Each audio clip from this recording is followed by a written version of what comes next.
Assalamualaikum warahmatullahi wabarakatuh. Selamat pagi anak-anak. Sebelum memasuki materi, terlebih dahulu kita berdoa menurut agama dan kepercayaan kita masing-masing. Berdoa dimulai. Selesai. Nah, selanjutnya kita akan memasuki materi. Materi kita yaitu benda di sekitarku, tema 3, kelas 3, subtema 1, aneka benda di sekitarku, pembelajaran 2. Benda terbuat dari kayu yaitu lemari, kursi, pensil, bangku, dan tangga. Benda terbuat dari kayu yaitu sebutkan bahan untuk membuat pensil. Pensil terbuat dari kayu. Di sekitarmu banyak sekali benda yang terbuat dari kayu. Beberapa di antaranya adalah meja, kursi, dan lemari. Kayu juga digunakan untuk membuat benda kerajinan, misalnya patung dan figura. Kayu adalah bagian dari pohon. Untuk memperoleh kayu, kita akan menebang pohon, kemudian mengambil bagian batang untuk diolah menjadi berbagai macam benda. Perubahan dari batang kayu menjadi benda tersebut melalui proses yang berbeda-beda. Pertama, batang pohon ditebang. Batang pohon yang telah ditebang disebut kayu gelondongan atau log. Kemudian, log dikirim ke pabrik atau pusat penggergajian. Pengiriman log menggunakan angkutan khusus seperti truk melalui darat atau kapal melalui sungai.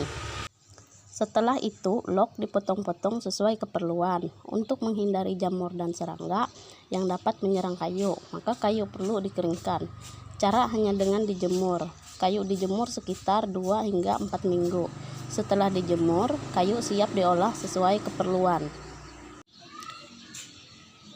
Kayu dapat dipilih menjadi bahan dasar benda. Mengapa? Karena kayu mempunyai banyak keunggulan.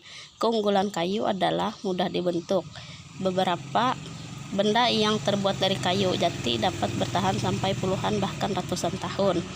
Kelemahan benda berbahan kayu adalah tidak tahan api, sehingga mudah terbakar. Namun ada beberapa jenis kayu yang mudah terserang rayap dan serangga lainnya. Nah, anak-anak, kan tadi sudah dibacakan isi cerita atau teks yang slide yang ketiga. Ini adalah contoh soal dari pembelajaran yang itu tadi. Sekarang kita memasuki materi selanjutnya.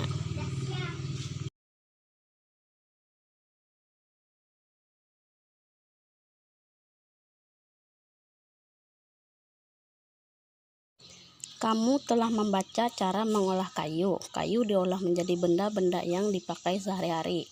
Kemudian tuliskan bagaimana pembuatan benda-benda dari kayu berdasarkan bacaan halaman 12 dan 13.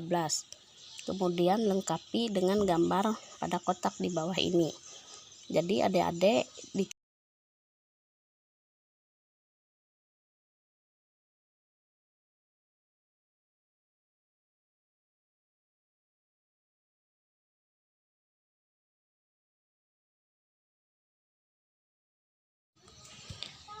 baik anak-anak.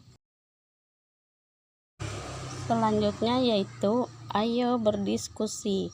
Desa tempat tinggal Siti dan teman-teman mempunyai hutan. Di dalam hutan tersebut terdapat beraneka ragam jenis pohon. Fungsi hutan antara lain untuk menyerap air hujan. Hutan menyimpan air hujan tersebut dalam jumlah yang banyak. Namun ketika hutan digunduli membuat aliran air terganggu. Hal ini menyebabkan air menggenang. Akhirnya terjadi banjir yang mengalir ke pemukiman penduduk.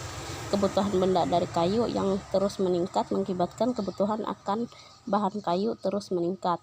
Setiap tahun banyak pohon yang ditebang untuk mendapatkan. Terkadang ada sekelompok orang yang menebang pohon tanpa izin. Kegiatan ini disebut penebangan liar. Semakin lama jumlah pohon di hutan, musyawarah bertujuan membahas bersama-sama suatu masalah dengan tujuan mencapai keputusan bersama untuk menyelesaikan masalah tersebut. Nah, adik-adik atau anak-anak, sekarang kalian lihat di bawahnya ada contoh soal yang sudah dijawab. Dan kalian baca ya. Ayo bercerita. Kamu telah bermusyawarah bersama teman-temanmu tentang penebangan liar.